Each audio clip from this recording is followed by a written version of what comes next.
Hello, Internet people! It's your bearded brothers, and we are back yet again with yet another sports podcast. I'm your bearded brother, Matt. I'm paying attention, Chris. That's Chris, who might be paying attention. And we are back to talk some sports with you. Talk about the Super Bowl. Gotta rank the commercials. I'll do my best. I fully admit, partway through the third quarter, I fell asleep. I actually did finish out the game, but considering the game, I really tried. Everyone else left. Even everyone else in our room just left. They were like, nah. Yeah, no, look, we could have turned it off at halftime, to be completely honest. Oh, yeah, absolutely. I just wanted to watch the show because I thought it was funny watching Kendrick Lamar dunk on Drake some more. Kind of funny. I only half paid attention. I didn't have much outside of like, oh, look, it's Samuel Jackson, his Uncle Sam. That was pretty funny, too. That was kind of cute, but like... Also, Serena Williams being one of the dancers. I thought that was funny, too, because if you didn't know, she was an ex-girlfriend of Drake's, so having her on the show was kind of funny, too. Yes, that was another jab, yeah. Yep. All the jabs, man. But anyway, no, it was a decent halftime show and a decent amount of stuff. But let's talk a little bit of news first. Hockey trade deadline isn't quite here yet, but there were a number of trades. We've already gone over a lot of them, and there is now rumors that Mikko Rantanen, who got traded away from Colorado because they couldn't come to a deal, and then Mikko said, no, I thought we were getting close to a deal. I remember seeing that, yeah. Yeah, even better, now there's rumblings that he's not able to come to a deal with Carolina either on an extension, and they may trade him. They may flop him again before the trade deadline. At this point, is it him or his agent? Like, what the fuck going on? That's what I'm wondering, because it doesn't sound like he's completely in the loop at this point in time. At this point, I'd be calling my agent and be like, dude, what are you doing? What are you doing? I'm confused. Why are you pissing off everyone? Yeah, so I don't know what's going on there, but yeah. Also, right now, currently, hockey is on a moratorium because we have the Four Nations Cup going on for the next 2 weeks. So we're going to see how all of that goes, but I do think that the best response I've seen about anything was the world's best hockey player, Connor McDavid, who is on Team Canada, and you have a little string hanging out your mouth. Do I? I do. There you String go. cheese. String cheese is amazing. String cheese. Connor McDavid, who's playing for Team Canada, was asked, does it matter who wears the C? Because they've got him, they've got McKinnon, all these things, and he just looked at them and goes, it has to be Sid. What? See, my answer would be, who cares? No, for him, he said it has to be Sid, like Sid Crosby. Oh, I know, but... I mean, at the same time, who cares? This is an all-star team. If he would have given the same answer and just went, dude, it doesn't really matter. Like, that would have been just fine, too. Yeah, it would have. More respect, obviously. More respect that he was like, no, it needs to be Sid. Yeah, I mean, it's being a little bit more respectful, but at the same time, like, truly, doesn't matter. I don't think it does either. I think America's going to win anyway. I don't think there's a whole lot of people that, if you look at the American roster this year, it's stacked. Oh, Canada. Do you want to hear the rosters?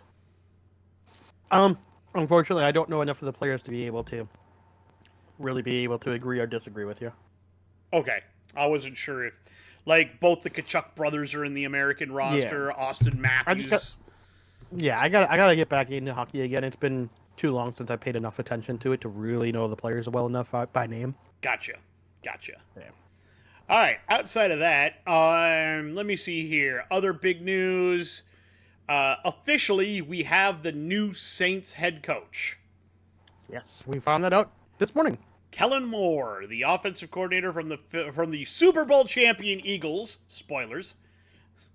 If you didn't watch, don't know how you didn't know that by now. I don't know how you didn't know that by now. Has agreed to become the Saints head coach. Which, you know what? Good for him. Let's see how he does. He did a really good job with the Eagles. and their offense. I think he did a pretty good job when he was in Dallas as their offensive coordinator.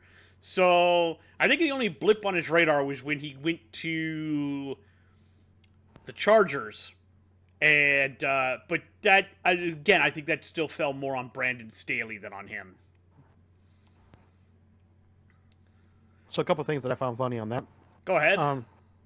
One, well, I don't think the hiring is necessarily bad. We do have to admit the defense played a huge part for their ability to win that game for sure. Oh, absolutely.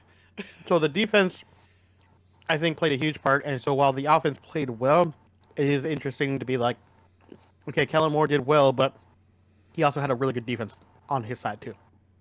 To be fair, Vic Fangio is a great defensive, not a great head coach. He's not a great head coach, but he's a great defensive coordinator. Fantastic defensive coordinator. I saw somebody putting out like Steve Spagnuolo needs a head coaching job. Why won't anybody give this guy a chance? Dog, he had a chance. He went 11-41. He's not a great head coach. He's a hell of a defensive coordinator. There are just some people like that. Huh? Yeah. There are some people that are made to be coordinators, and they're really good at it. They're really good at the fine-tuning small management of one group, rather than a whole arching, I have to cover everything.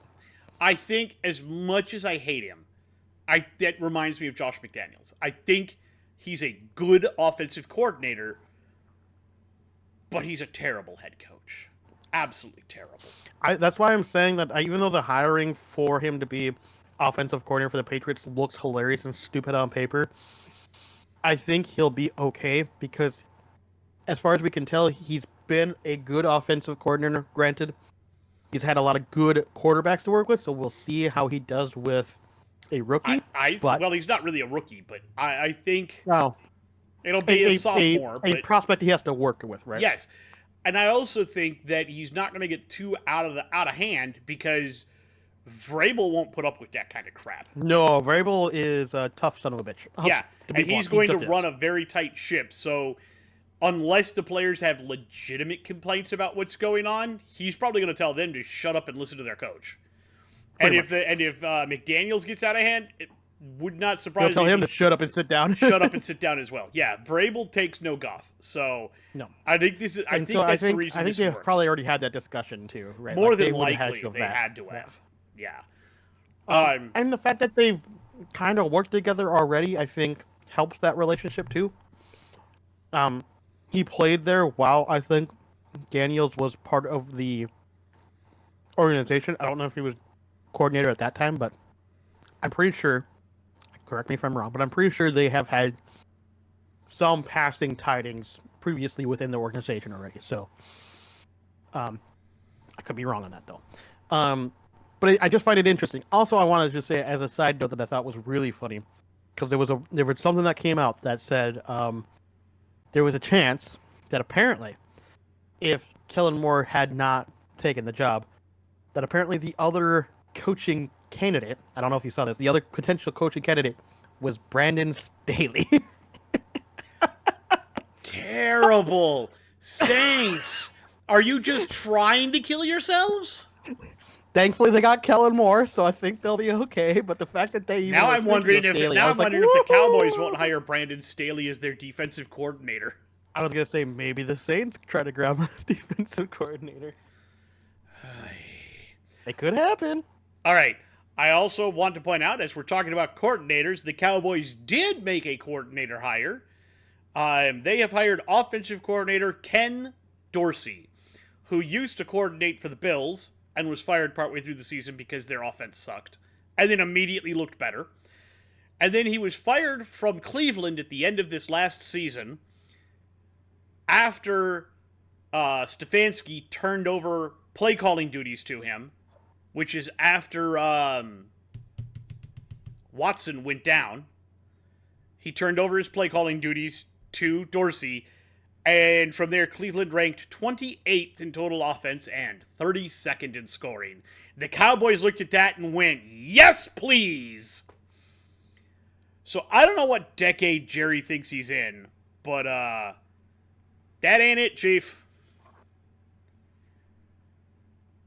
That ain't it. For real. Sorry, I'm sending an email real quick. It's fine. Take a moment.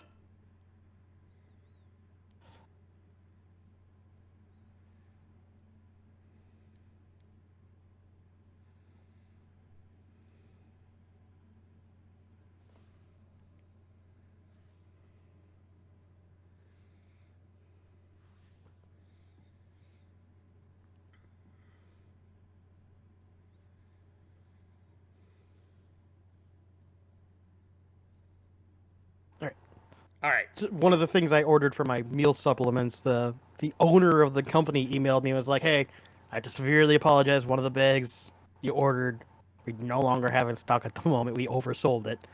Is there something else you'll take instead of that?" I'm just shocked that the owner of the Oh no, company I've reached out to me had because- things like that with like Built communicates very, very well as well. Yeah, I was gonna say like it's Control. I like them. CTRL. Yeah, they're really Yeah, good too. I just was normally it's like you get like an HR guy or something like that, but no, just the owner was like, "Hey, listen, I really got to admit that we screwed up big time. I apologize for that. We can either send the shipment without that, or would you like to replace that Alright. other bag with something else?" Yep. So, got that on there. Any other news? Was there any other fun news that came up? Not that I could think I don't think so. No. The Brandon Staley one was the funniest one to me. Yeah, I Just think like, so. How is he still around? All right, before we dive into the Super Bowl, we'll talk. I think we'll do the commercials and everything after we talk about the Super Bowl. But Yeah. I had a fun little thing I wanted to do, and I figure we'll do it before we talk about the Super Bowl, just so we can get everybody kind of thinking and having fun ahead of time. And I'm calling this the all-time never won a Super Bowl GOATs team. All right, these are the greatest of all time, in my opinion, who never won a Super Bowl. Now, some of them played in Super Bowls, but they never got that ring. So, Chris is going to write these down and keep track of them, because then he's going to spend this next week making a list, and then we're going to rate each other's teams, is essentially what we're going to do. And he is not allowed to pick anybody that I have picked. Now, I tried to keep these somewhat recent. I didn't try to reach... How far back are we allowed to go? Well, I didn't try to reach back into the 60s and 70s. No, okay. See, I was going to say, though, the furthest back I was going to reach in my brain was the 80s as well. So That's about as far back as I went. okay, perfect. So... I'm now incredibly worried that there's at least one person in my brain that I would want to put on my list that you have on yours. So. Oh, I'm absolutely certain there is, because my quarterback is Dan Marino. Fuck you! Fuck you! That was the very first one on my list. Yep. Dan Marino never won a Super Bowl. Fantastic quarterback. Never did get his ring. Absolutely should have. There's a few others that you could put on here that would still be worth. I can. There's others I already have on my mind, but that was my number one choice. Yep. And then, so we're doing one quarterback. I should explain. One quarterback, one running back, two wide receivers, a tight end, two offensive tackles, two offensive guards, a center, two defensive ends, two defensive tackles, two outside linebackers, a middle linebacker, two corners, and two safeties. We do not distinguish between strong and free. They just are. And we don't care what side the tackles and guards are supposed to play on. They're just, you know what I'm saying? Yeah. Nope, So- it would be too hard to try to differentiate at that point. Yep. So, same goes for outside linebackers. We're not differentiating. They're just outside guys. Like, they're just outside, yeah. Yeah. So my running back, Barry Sanders. That's a good choice. Never won a Super Bowl. Really disappointed he never won one. Of course, he played for a really shitty Lions team. He played for a shitty Lions team. My wide receivers, Randy Moss and Steve Smith Sr. Okay, I'm not going to lie. That second one is not what I expected you to pick. I went with it because there were some times where he was the only thing going on a Panthers team, but there were some just dominant years for him that I think people forget about all the time. Fair enough. My tight end, recently Hall of Fame inducted Antonio Gates. That makes sense. There are a few others that you could put in there, And I think you'll absolutely. probably pick the other one that I would have if I didn't go with We'll see. Antonio. We'll see. My offensive tackles: Joe Thomas, the Iron Man, and Willie Roaf. Sorry, you're gonna have to go a little slower because I'm writing these down. All right, let me know when you're good. What was the second one? Willie Roaf, Willie Roaf. Yep. Not gonna lie, I don't know that one. I know Joe Thomas. I don't know Willie. He used to play for the Saints back in the day. He was really Okay. pretty good. Again, I've never been good at anything outside the skill positions as far as names. So that's just more These of a me next two thing. you probably should know because you should have heard of them before. What positions are we at again? Offensive guard. No, that's right. All guards. All guard 1, all guard 2. And I am picking a pair of Vikings for this. Oh, you're picking the brothers, aren't you? No, Oh, really? the brothers. Okay. Yeah, there's brothers. You don't remember the brothers? Okay. I'll. Don't worry. We'll get there later then. So no. If you're talking about the one who was a tackle and the other one who was a center, No, that's not the one I'm talking that's Khalil. about. Those are not the ones I'm talking about. Okay. In this case, I'm taking Steve Hutchinson Mm-hmm. and Randall by God McDaniel.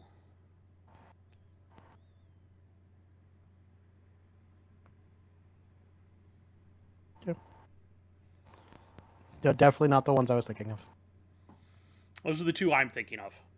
Yeah, when I make my team, you'll probably hear mine later. My center is Kevin Mawe. That one I don't know. Used to be a center for the Jets. I think he was center for the Jets and maybe the Titans. He was a pulling center, like very athletic. Oh, A lot like a Jason Kelsey type. no, I got you. Alrighty, moving over to the defensive side of the ball. I'm going to take recently inducted Hall of Famer Jared Allen. Gotta remember, you gotta tell me the position. I obviously know that one, but Defensive end. I said moving to... Oh, sorry. oh, did you? I think I said defensive didn't end, hear but the if I end part. did not, defensive end. I heard we're moving to defense. I didn't hear defensive end. Yep, defensive end. Thankfully, I know just what that position plays. Yes, because he played for the Vikings. And the other one I'm going to take is Julius Peppers. Julius, yeah, that's fair. Hard to get much better than those two, right? Well, we'll see what I can do, but that's definitely those are definitely top 2 talents for sure. Yep. My interior line. I'm taking a pair of Vikings for defensive tackle. John Randall, whom to this day I still have a love for, That's fair. and Kevin Williams. Kevin Williams, yep. Yep. Part of the Williams Wall. Yep. That's true. I'm surprised you didn't do the other. I'm surprised you didn't do the other brother. I looked at Pat Williams. They're not brothers. There's no relation between them. Well, no, I know, but they call him. Yeah, I brothers, know. yeah, But no, I did not do Pat because I thought John would deserve it more. And I looked at Pat's stats and I was like, he was good, but like John Randall deserves it more. So if you want to take Pat, you're more than free to. We'll see. We'll see if I find somebody else better. But yeah, that's. I mean, to be fair, they were both good together for sure. Oh yes, they were fantastic together. My outside linebackers. You ready? Mm-hmm. Junior Seau. Seau. You probably don't remember him. You might be you probably were not watching football when he was absolutely lighting up offenses. The last name is slightly familiar, but that's it. He committed suicide, and then they donated his brain to CTE study. That might be why I know it. Yep, Not for probably. his play, unfortunately. But he was fantastic as a player too. I believe he's also a Hall of Famer. Would surprise me. Yeah. And Derek Thomas. That one, yeah. That one, you're like, oh yeah, I know that one. Yep.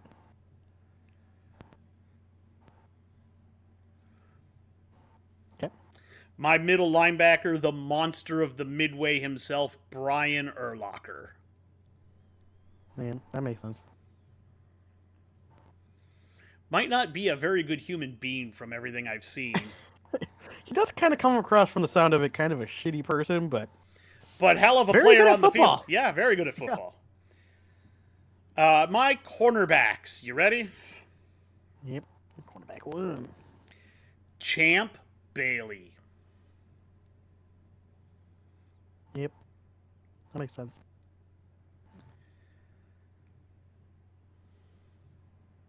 And who's your cornerback 2? Aeneas Williams. That's a weird first name. I'm not gonna lie. To you. Aenas. It's not one you know. I think that's I was gonna say that one does not. that ring one any is bells. 90s, I believe. Mid 90s, early Okay. mid 90s. Yeah. Yeah, I was gonna say that one doesn't ring any bells, unfortunately. And my safeties. Yes, your safeties. Ready? Yes, I am. Brian Dawkins Your name's familiar. played for the Eagles. Okay. Really good safety. And the next one? Carnell Lake. That one I do not know. I believe he played for the Cardinals back in the mid to late 90s. Okay. Fair enough. And that is my all-time never won a Super Bowl greats team. A couple people, obviously, that I don't know personally on here, so I'd have to look at their stats to know 100% how good they are. But most of the people I do know on here. Could you have imagined Marino throwing to Steve Smith and frickin' Randy Moss? Yeah, I mean...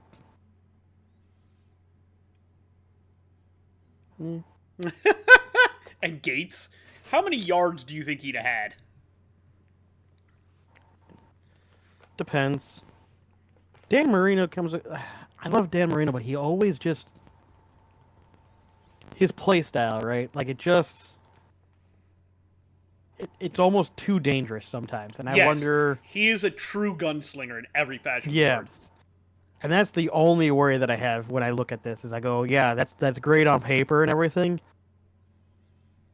Man, I worry about some of the personalities, and I worry about some of the gunslingerness, but if you take that out of the equation a little bit, on paper, it would work very well, obviously. Yep. On But that's paper, the sad this thing works about well. anything on paper, yeah. Unfortunately, as we learned from the Jets, just because it looks good on paper don't mean it'll work. Oh, that I suppose is news that we did not talk about that we should have. Oh yeah, we forgot about that one, yeah. Yep, it does look like both Aaron Rodgers and Devontae Adams are headed for free agency. We already kind of mentioned it. Yeah. No, we did not. I slightly mentioned it, like as an offhand remark, but it wasn't like a full-on news thing. Yeah, but I don't think we actually brought it up in broadcast. I think that was pre-broadcast. Oh, was it pre-broadcast? Yeah. Okay. I think it was while you and I were talking before we started recording. That's So yeah, honestly, I don't remember. Devontae Yeah, Adams and Aaron Rodgers look like they're headed for an exit with the Jets, and they're about to become free agents, which means somebody is going to make a giant blunder. It would be the only reason I say it would be really funny for the Raiders is because can you imagine them getting Rodgers and then trying to coax Devontae back, but I think they want back. to. I feel like they want to go somewhere as a package deal. They do. That's why I'm saying that would be so funny. Yeah, It wouldn't so- be possible, but it would be so funny. That's why I'm thinking, you know, the team that would be the most interesting? Hold on. I gotta think of the team that's probably the dumbest. Go ahead. Because there's a couple, right? Yeah. Like Cleveland can't afford it, so they won't Nope. do it. The Cowboys could afford it, and that would be hilarious. Would be, but they're not Um, going to. The Saints could do it, but then they'd have to move on from Derek Carr, which I don't know if they will. Mm-hmm. The Panthers don't seem like they want to. Nope, they wouldn't. They've got... Jacksonville won't. Titans could if they really wanted to be, if they weren't sure about the Mayo man. That's one in my brain, because you could sit the Mayo man behind Rodgers and let him learn for a season or two. Then you also bring in Adams, and then you can draft Travis Hunter to play alongside Adams.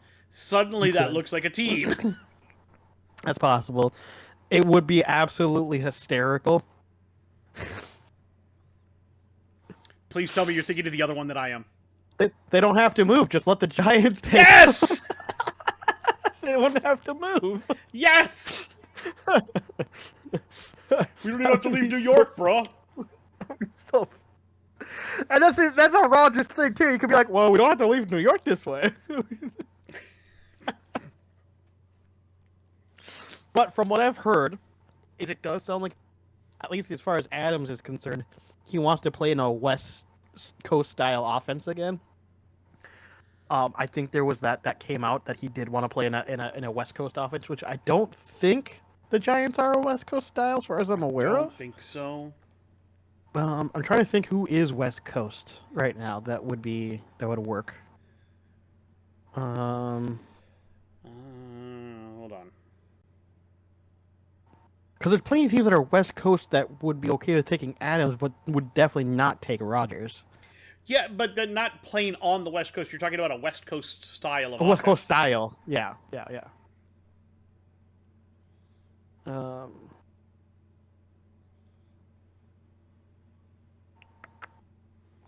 think the Saints technically, but I don't know if Kellen Moore is going to change that.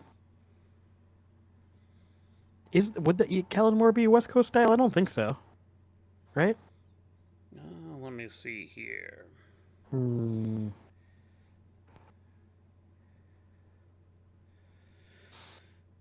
Well, there is a funny one there, but I don't think it's going to work.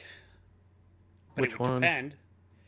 All right, so apparently the big people that run a West Coast offense, one of them is not in coaching right now. John Gruden. Yeah, John Gruden, yeah. The other ones are Andy Reid. Yeah. They're not going to Kansas There's a City. chance they could try. No, but they could try to get Devontae Adams, which is a rumor. Mike Shanahan, who's not currently coaching.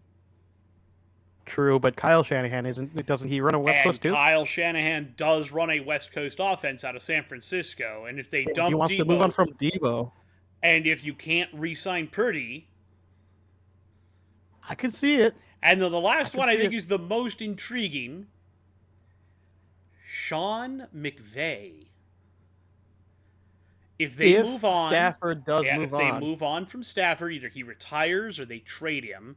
And if they trading Cooper Kupp, trade off Cooper Kupp, bringing in Devontae and Aaron, it's on the West Coast, close to where they're both from.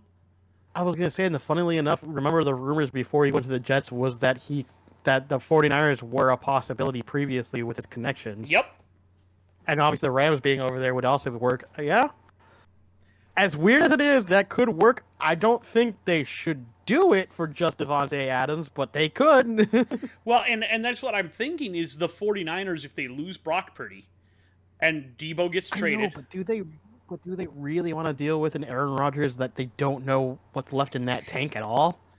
If anybody could get what's left out of that tank, it is somebody like Sean McVay or Kyle Shanahan.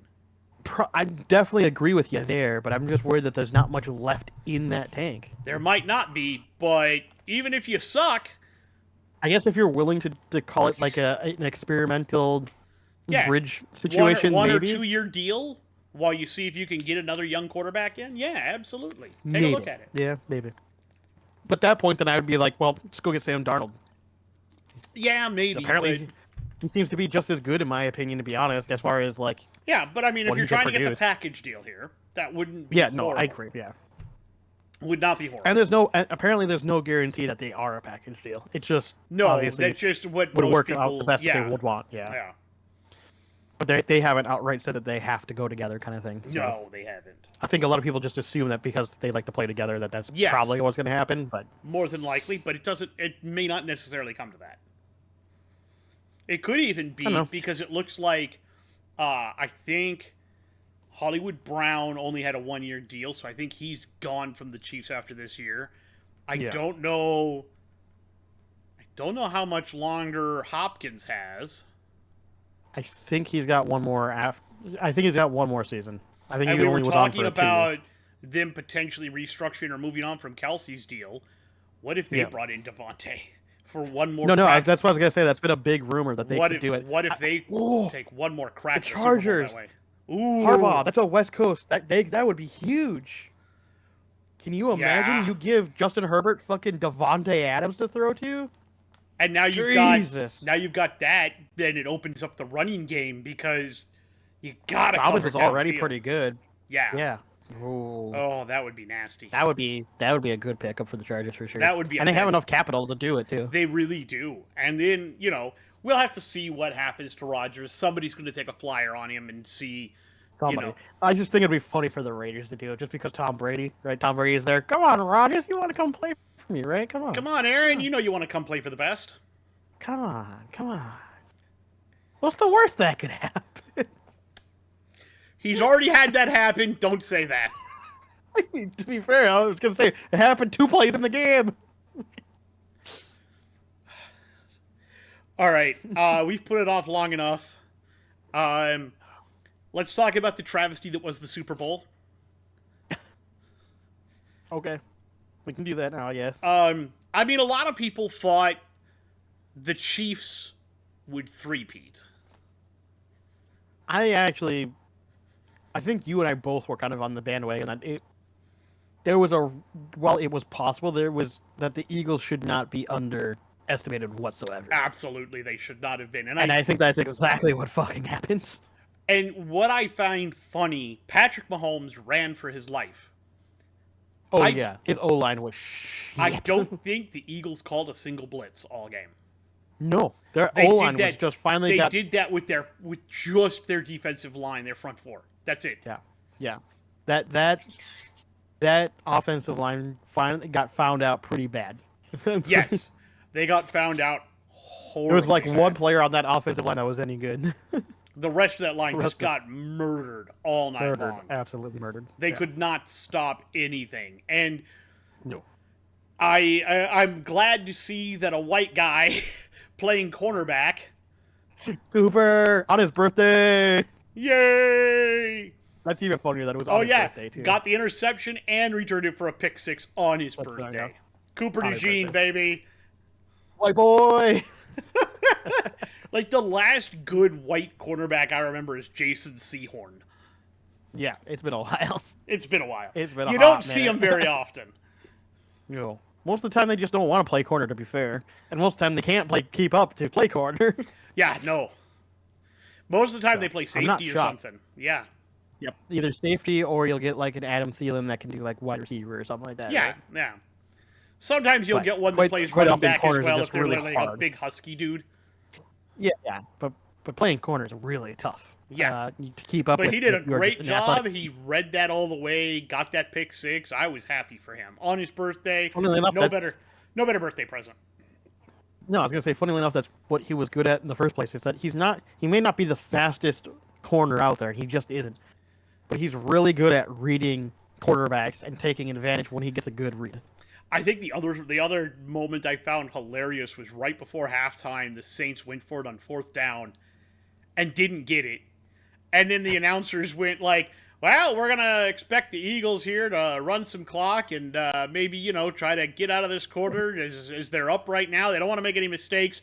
First play, bomb downfield. Just bombs that downfield. Just bombed it to was like, Devontae. all right, we were wrong. Or not Devontae. What's his name? Devonta Smith? Oh, Devonta Smith, yeah. Yeah, bombs it to Devonta Smith, who became the first player drafted out of Alabama to score a touchdown in a Super Bowl.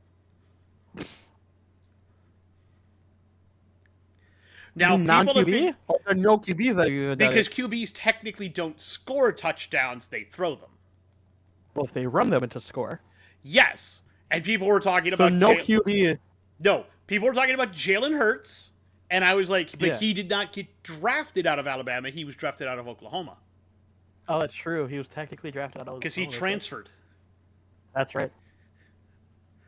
The last big Alabama product that was an offensive player to play in a Super Bowl was Joe Namath. That was a while ago. Well, I mean, there's also Julio Jones, I believe, also did. Oh, Julio Jones, yeah. But he did not score in the Super Bowl. Did he really not score? I don't think he scored in that Super Bowl.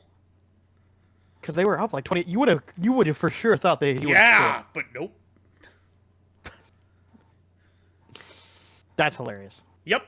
It also goes to show that what I've said about, I think you said it as well, but what I've said definitely about Alabama for the longest time is that they are a structured offense and team. While the players themselves can be good, it's the structure that keeps them winning, not the players. And that's why I was so worried about when you were talking about how good Mac Jones could be and how you wanted the Vikings to grab a Mac Jones and yada yada. I was like, I still think he's got potential, but he's got potential, yeah. but I said it's always the structure around them. He is a system quarterback. Yeah, and Tua's been probably one of their better quarterbacks they've had outside of the concussions. I completely agree. We'll see. I'm really worried because they've got the guy coming out this year. I can't remember his name. I know who you're talking about, but I can picture face now, but I can't remember name. Yeah. Yeah, I picture him in his uniform and everything, and he Yep. had a really, really good year, not this last year, but the year before that. Prior. Yeah. He had a fantastic year. This last year didn't look so great. I think I'd have stayed one more year to prove that sophomore year wasn't a fluke. Well, depending on where he gets drafted, it might be fine. If he ends up being low first or early second, that might not be an issue. People are talking that he's one of the top 3 in the draft, and I'm like, no. Not all the draft boards I've seen do not have him that high. Is it Jalen Milroe? Is that right? Milroe, yes. Yeah. I knew I was going to get there eventually. Yeah, the guy that I am I've never seen him at the top end of any the draft board. guy that I think is the most intriguing to me is Jackson Dart from Ole Miss. That's a name I'll have to look closer at because I don't remember. He's from Ole Miss. He's reminds me a bit of a Daniel Jones with more upside. Okay. I mean, Jones was known for having a cannon of an arm and feet. Yep. When he was coming out, so I mean, there wasn't a lot of downsides to be honest for most people when he was coming out of college. Yeah, and that's pretty much what we're looking at with Jackson Dart, but there are some accuracy issues and a few other things that I think could be cleaned up, maybe his motion. When you watch him, you'll see what I mean. He's got potential, but I think he needs a year on the bench or 2. Are we talking almost like a Richardson situation where he's pretty he athletic but still has some time? He's obviously more than Richardson right? has, yeah. That's the big deal. So I'm really, I'm looking forward to him. Obviously, I think Cam Ward is the best quarterback prospect in the draft. Most people have pretty much said that at this point, it seems like. Yeah, it looks like Cam Ward will be. Shedeur Sanders a lot of people, will be a high. Some people being like Sanders, but a lot of people are like, no, it's definitely Cam. Yeah, it's Cam Ward, and then Shedeur, and then I don't know. There's a couple of Ewers. Sounds like they're pretty Ewers, high up maybe Jackson Dart. There's a few other names that you could throw in there. I'm kind of looking forward to next year because I'd like to see Cade Klubnik do well from Clemson. And I think that'll be fun to watch. There's a few other quarterbacks that I think... Have they announced if Manning is starting for Texas next year, too? I mean, if Ewers is gone... I think he is, right? Yeah, if Ewers is gone, there's nobody else there that's going to beat him out. Yeah, so that'll be fun, too. Because gosh knows the little bit that we have seen so far has made people very excited to see what he looks like as his college career goes on. Yes. So... I don't typically watch a lot of college games, but I could find myself sitting down to watch a Texas game just to see. Yes, I agree. Alrighty. But yeah, overall, final score was like 40 to... It was like 40 to 24 or something like that. 42 to 24 or something like that. Yeah, it was ridiculous. Yeah. They got some garbage time touchdowns. Let's not be honest. It was like 40 to like...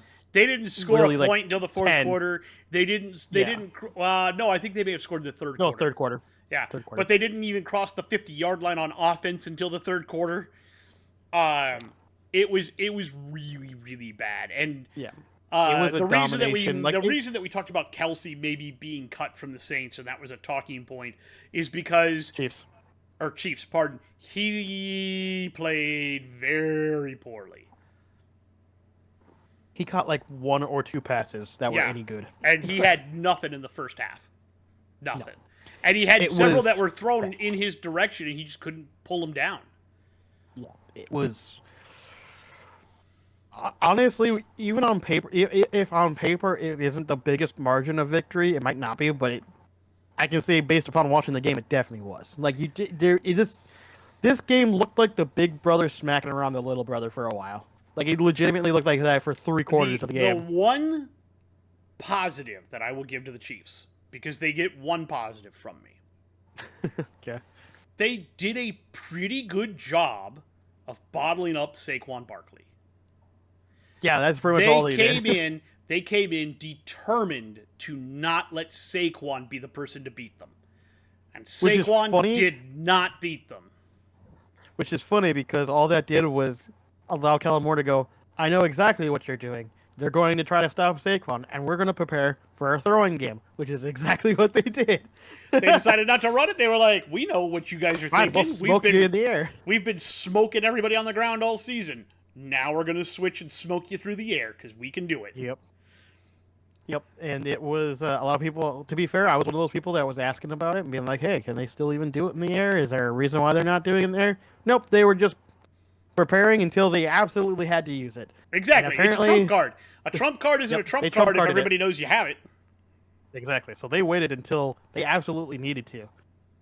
Props to them. Like, I don't know how you managed to get such a good offense to work with, so I'm very curious to see how Kellen Moore goes on with the Saints, because that is not the same offense that he had working. It is not. So it'll be interesting. It's going to be very interesting. He definitely worked well with the pieces that was given to him, for sure. So we'll see how he does next year. For sure. All right. So yes, the Philadelphia Eagles are indeed your Super Bowl champions. To me, they start out as obvious favorites for next season. As long as they retain most of their players, which it sounds like they should be able to. They should be able to, yep. We unfortunately, and that also brings up the thing that we also have to discuss, our distaste for their head coach. Man, I'll admit you're right. You can't fire him, but at the same time, my God, dude, shut your fucking mouth. For real, dude. This guy's got a mouth on him. At the same time, maybe that's what works. Maybe because it's the Eagles, it's Philadelphia. Yeah. Maybe that just kind of works for him. I guess that's fair, but that doesn't mean I'm gonna like you. God, you know what? His guts, man. Here's the best part. He would say, "You don't need to like me. Nobody here needs to like me. They just need to do what I tell them." No, and that's fair. I'm not gonna disagree. If there was another coach who was kind of like that, right? Well, I was going to say that it'll work until it won't work, and when it won't work, it'll fall apart, because the one that I can think of is Zimmer, who used to do that really badly. Zimmer, I was thinking, let's go back further, because there was a coach who literally said, I'm not here to be your friend, I'm here to be your coach. Was that not? That wasn't Parcells, that was... I'm going way back, and I'm going to a different sport. Oh, you're going to a different sport entirely. Okay. Yep. I know the quote, I just don't remember. No. Herb Brooks. Hockey. Said it to the 1980 gold medal winning United States hockey team. Oh, yeah.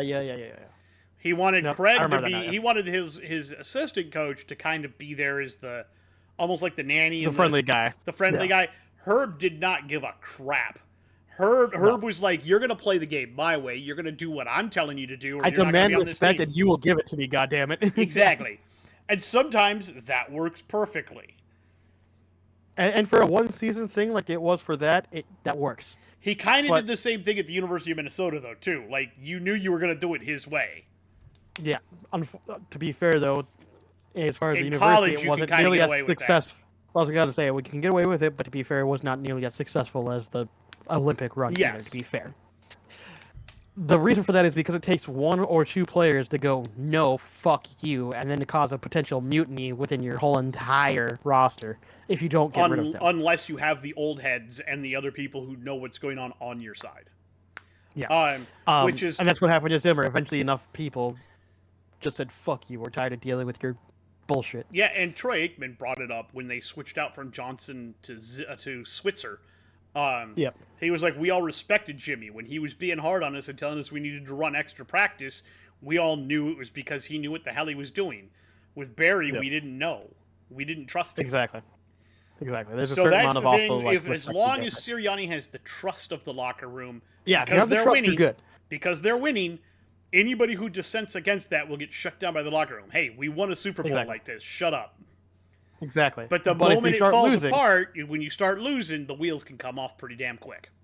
yep. And that's exactly what happens to Zimmer and a lot of those types of coaches. That eventually, if now, typically what happens is eventually they refuse to adjust their game to how the game is currently being played, and their way no longer works properly anymore.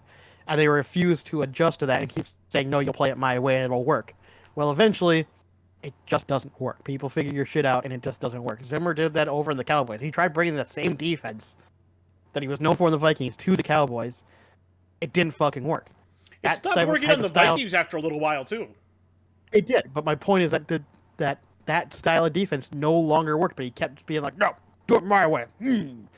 Well, eventually you're going to get the mutiny in because you're not winning and it's not working, and people are going to get pissed off about it. So if Sirianni is able to adjust and still maintain that kind of thing, then he'll be good. We'll see if he can do that. If the game changes around him enough, will he be able to adjust to it and still maintain the power? If he doesn't adjust, then he'll end up eventually getting sacked at some point. That's inevitable. But as long as he continues to adjust and continues to win and continues to hire good coordinators, because I'll give him that one credit. It's for whatever reason, while he runs his mouth, he does seem to be pretty good at picking good coordinators that are quite often people don't even know. Like, I mean, before Kellen Moore came there, yeah, he was on the Cowboys, but was like a lot of people be like, man, he needs to be a head coach. No. Fuck no. No, most Nobody people were was doing saying that. he needs to be an offensive coordinator. He's good at it. Yeah, exactly. Vic Fangio, they picked him up off the scrap Vic heap Fangio, because, the same thing, yeah. I didn't remember before that. They had Jonathan Gannon and I forget the other guy's name before that. But it's the same thing, right? It's like nobody expected that to work, and it did. So he does seem to be good, or at least have a talent for picking out good coordinators that can assist him, or at least assist the players in being the best that they can be. So I'll give him that credit. While I don't like him as a person, he does seem to be good at picking out coordinators and players that'll work well for his team. 100%. I agree. Yeah. I agree. So I guess that's all I got to say about that. But I just think it's funny because I feel like we're going to continue shitting on Nick Sirianni next season. People are going to be like, but they won a Super Bowl. You're right. We'll see. You're right. But if you keep screaming at fans, you can't be. I don't care if you're the Eagles. You can't be doing that. Stop screaming at the Come on. fans. There's a certain amount of professionalism that's expected out of people. Come on. Alrighty. Should we talk about the commercials? We can. There's only a handful that I actually watched and enjoyed, but to be fair, like I said, I fell actually asleep. wrote down a bunch of the ones that I enjoyed. Yeah, I ended up falling asleep, unfortunately. So we're gonna start off at the top. The commercial they used to open the game was a live action Lilo and Stitch trailer with Stitch. I got faked out. I'm not gonna lie, I got faked out hard on that. I was like, wait, is something actually happening at first? And then actually, when I finally saw the blue ball, I was like, what the fuck? Yeah, it was great trying to catch Stitch and then only to throw the trash can over him, and he tunneled away and then drove by on the cart and he ran it into the goalpost. And then the goalpost, yeah. Yeah, it made me chuckle. It was good, goofy fun, and really enjoyable to watch. Right. The other trailer that I really saw that I liked was the Thunderbolts trailer. Dude, yeah, that shit looks good. That shit actually looks like I want to go see it. I'm actually very enticed to want to go watch that. I think it's going to be a lot of fun. They enticed me. Yep. Yep, like David Harbour in there, and just the goofy, dumb, like I forget what's her name that plays Yelena Belova. No, I know who you're talking about, but I forget her name. Yeah, the blonde. They're all hilarious together. I think that whole group together is going to be just fun to watch. Agreed. The Little Caesars commercial for the Pizza Puffs. Oh yeah, with the eyebrows, yeah. Eugene Levy's eyebrows flying around. Not the last time we'll apparently see that either. I laughed. Remember, there was another commercial that did something similar. Yes, there was. We'll get there. Oh, the guy doing the Squarespace commercial when he was like riding through like ye old Ireland, and instead of throwing papers, he's throwing laptops at people. The one through the window was great. The one through the window was great because they kind of looked at him stupid. And then he rides off a cliff and floats into the sky. I was like, what even is this? I don't know, man. Squarespace got to be doing some drugs over there. I don't know, man. Not as much as they're apparently doing over at Pepsi, because the Mountain Dew Baja Blast commercial, they turned Seal. For those of you that don't know, singer named Seal did a very famous song called Kissed from a Rose, or Kissed by a Rose. Yeah. It was on the Batman Forever soundtrack. If you haven't heard it, go look it up. It's actually a pretty damn good song. But they turned him into a seal. And then they had him singing that song, but about Mountain Dew Baja Blast. So they replaced the lyrics. They had to replace the lyrics with stuff about Baja Blast. And then at the end of the commercial, Seal is sitting in the back of the boat, and he makes a comment about it. Of course. Oh, it was so weird. I loved it. There was a WeatherTech commercial. WeatherTech. I think it was for... It's WeatherTech. Yeah, for, like, waterproofing and stuff, your floors on your car. Yeah, it's on your car, yeah. Yeah, but it was literally Grandma's Gone Wild. They had a bunch of, like, grandmas, and they were doing, like, get your motor running, head out on the highway. So you have these old ladies in this drop-top car, and, like, everybody has to go around them because they look like they're going fast, but they're not. Then you've got the one who wins at bingo, and she jumps up and pulls her shirt open. No. And everyone's like... It was so funny. Like, it was the most insane shit of all time. I watched that, no way. And I couldn't help but laugh. Fair. There was a Duracell commercial with Tom Brady. And oh, yeah, I saw that. He's about to say something, and he just stops. And they have to run up to him, and they pull up his sleeve and open up his wrist, and he's got batteries in there. But they're not Duracell, they're off-brand batteries. Who put these in, Tom? They put in new batteries and close him up, and he goes, I gotta go. Gronk's down again. Yeah. Also, if I remember right, that was coming from a previous commercial, so it made it look like they were going back on air. I got completely faked out by it. Yes, it was so funny. I laughed so hard. It legitimately sounded like they were coming back on air. It looked exactly like it, and then all of a sudden I saw and all of a sudden he closed it. I was like, oh my god, it's a commercial. What the fuck? They did it a couple times, by the way, where they faked you out. And then there was like that one time where they were doing... I forget which song it was in the commercial, but then when they came back to the field... it was Country Roads, West Virginia. Country Roads, yeah. Again, I was almost like, is this still the commercial? No, it's just the audience saw the commercial and they're singing, because now, apparently, if you sing Country Roads, the entire audience sings with you. Well, you have to. Yeah, it's like law. Yeah, it is what it is. I just thought it was funny, because it was just like, they kept doing the fake outs, and I'm like, whoever coordinated the commercial on this one did a really good job. Then they had a pretty good Pringles commercial. And we talked about that earlier, with flying hair pieces. They ran out of Pringles, and suddenly you hear, talking to the tube. And the guy goes, we need Pringles. And Stash Man! Like Batman, and the mustaches fly off, and everybody's mustaches fly off their faces. And they go and they grab the Pringles, and they're bringing them to the house, and then they hit the windows and all fall down. And the guy goes, I'm going to go to the store. I think I'm just going to go to the store. The best was at the end when that one dude is wearing James Harden's mustache. Yeah. I saw that. Oh, God, that was funny. All right. Then they had that Budweiser Bud Light commercial. With, the cul-de-sac. Bringing the barrel. Yeah. Yeah, and they shot, no, not the barrel one. The one with not the barrel one. Okay. The Post Malone and the guy sitting in the lawn chairs, and the guy was having the cul-de-sac party, and then they started shooting the beers out of leaf blowers into people's houses to invite them. I think my favorite part of that line was, your lawnmower smokes meat? No, our smoker cuts grass. It was just the most ridiculous thing. And the last commercial that really made me chuckle, you were probably asleep for it.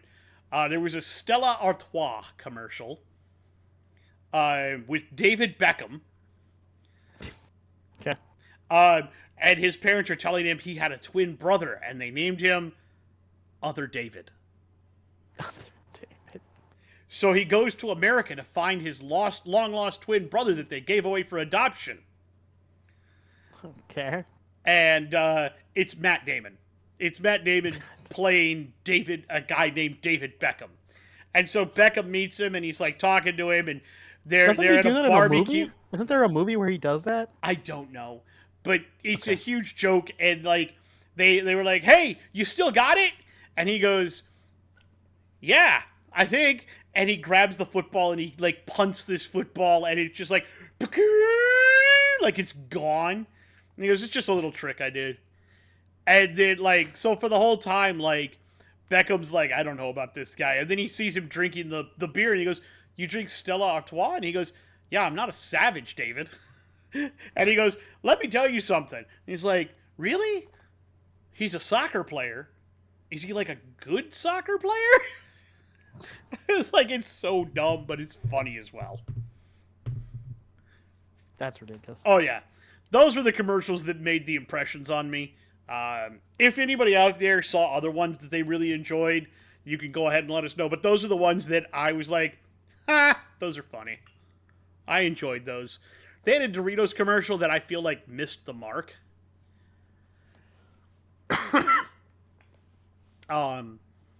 Where the aliens were trying to steal the guy's Doritos through the window and they were bouncing him off the ceiling.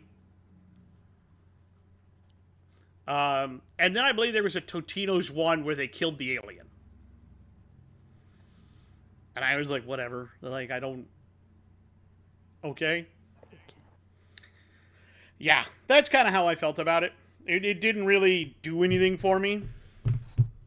So... Which one? The Totino's one. Oh, the Totino's one, yeah. Yeah. And the Doritos one, I feel this year missed the mark. The Doritos one had a chance, and then it just... I think it was just ended too quickly. Yeah, that's what I'm saying. It kind of felt almost LSD filled, and then it was done. It was like, all right. All right. I guess. Sure. I guess. Yeah, pretty much. All right, I guess. Yeah. That's pretty much how I felt about it. There was only one game, so I don't think we're going to do any of the typical things we would normally do. Doesn't no feel like reason to be honest. Yeah. No reason for hot potatoes, but... Stop, Loki. I am going to do... What? What?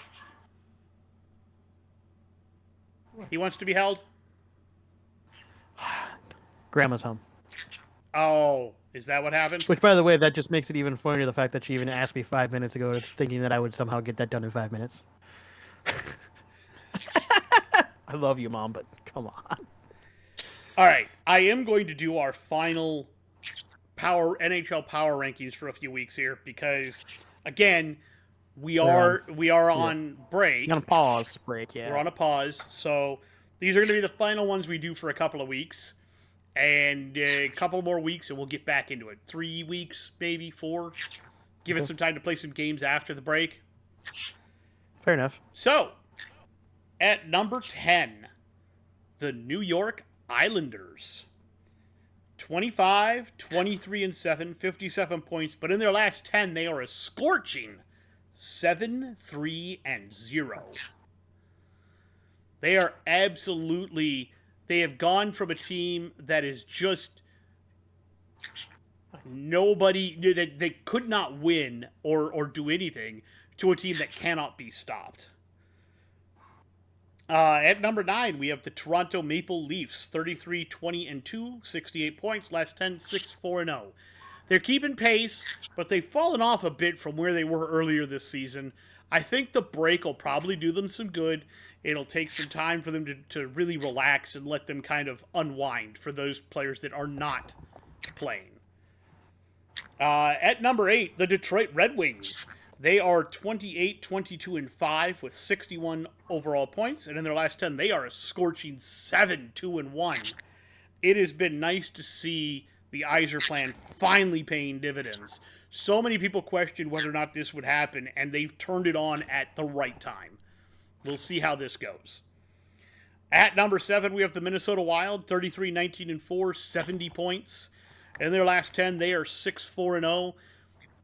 Coming out of the break, they should get Kaprizov back as well, which will be nice. Unfortunately, Ryan Hartman is still on suspension for a while. I don't know when they'll get him back, but I think it'll be a bit. Fair enough. Number 6 is the Edmonton Oilers, 34-17-4, 72 points. Last 10, 5-4-1. Germany is not part of the Four Nations Cup, so Draisaitl's going to get a break. McDavid will be playing, though. It'll give a lot of their team a chance to rest, so I think that's good for them. The Carolina Hurricanes are number 5. They are 33-19-4 with 70 points in their last 10. They are 6-3-1. Rantanen has been a boost for them. Unfortunately, it does look like they're going to trade him before the trade deadline in March. We'll see what happens when they get back, because it will be they get back and go right towards the trade deadline. So that's going to be very interesting.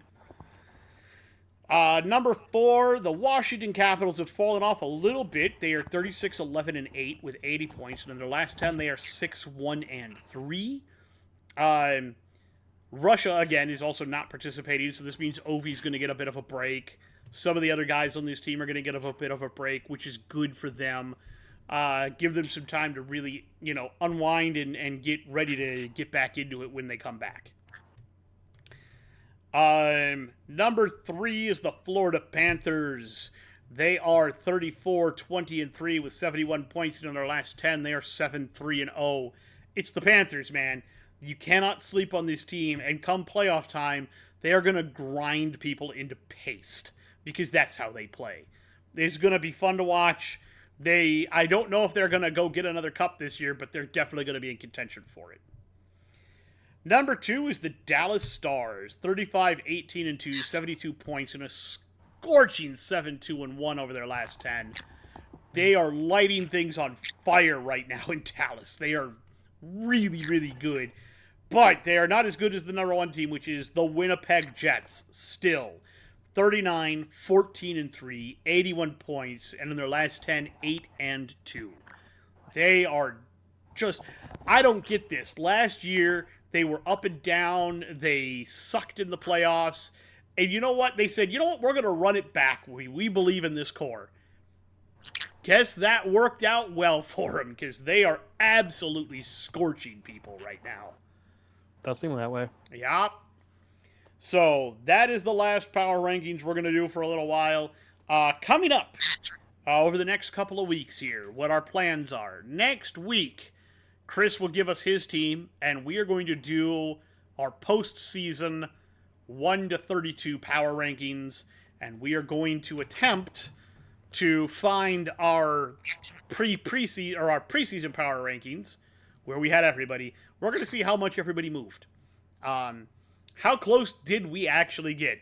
I feel like there's a couple of teams we were high on that are going to drop quite far. It's funny because we said there's no way that it could happen 2 years in a row, and then it happened 2 years in a row. Yeah. This is the year. Nope. I think we just need to stop. I think we need to just stop believing that the Jets have anything left in the tank. I don't think they do. I don't know what's I don't going know, on. man. I don't know. I mean, we do know, but well, I mean, how? How do you do it every time, Jets? You know what's going to be funny? I mean, a lot of things are funny, but go. Well, I mean, Aaron Rodgers is going away, more than likely. Yes. Yep. What would happen if they brought back their old draft pick? There's no way they're bringing back Sam Darnold. I mean, if I was Sam, I wouldn't do it. That's what I'm saying. I if he's agree a free with agent, you. I would never sign that deal. So. But if they offer him enough money, so no, I would rather take less pay somewhere else. Heck, I would rather go to the Raiders, for example, than the Jets, hands down. But even if the Raiders paid me 20 or 30 million less, I would still go to the Raiders. At any rate, we'll see who goes where. That's going to be another episode that's upcoming after that. We are going to look at free agency. free agency, potential trades, stuff of that nature. We've also gonna start taking a look at the draft. We're gonna start kind of. Can you imagine? They could do it. Oh Lord. The Rams could do something so crazy. They have Matt Stafford and Cooper Kupp that they're willing to trade. They need a quarterback and another wide receiver. Who also has a quarterback and wide receiver that are leaving? I'm just saying. They could do it. I mean, see what they could. They've already done quarterback for quarterback. Why not do quarterback for quarterback and a wide receiver for wide receiver? My thing is, into that shit. My thing is, let those two walk in free agency, and then trade them Stafford and Kupp for draft stuff, and maybe something else, and then sign Rodgers and Adams. It'd just be the funniest shit ever. I don't know. I would laugh. Point about all of this is we're also going to take a look at free agency. We're going to take a look at the draft, where it's very preliminary. We're not going to be going over like breaking down like, grades or anything, yeah, grades, or even predicting, down, even ranking where they're going to be. We're just going to talk about players that we think are going to make an impact. I would argue, like, basically talk about players we think have a pretty good shot at first round status, or even early second round kind of before thing, the draft, sometime in March-ish, April-ish. We'll actually do a full breakdown offense and then a full breakdown defense like we did last year. And then we'll do an actual... we'll probably do our mock draft. Our full-on mock draft. We'll also, somewhere in there, we're going to mock up a draft from 10 years ago. And we'll figure out... 2014 draft. The 14 draft. Because there was so much good in that, right? I don't think that was a very good draft. It'll be very interesting to see what do we do with that. I don't even remember who was in that draft. I was going to say, who went first overall? I don't remember. Hold on, let's find out.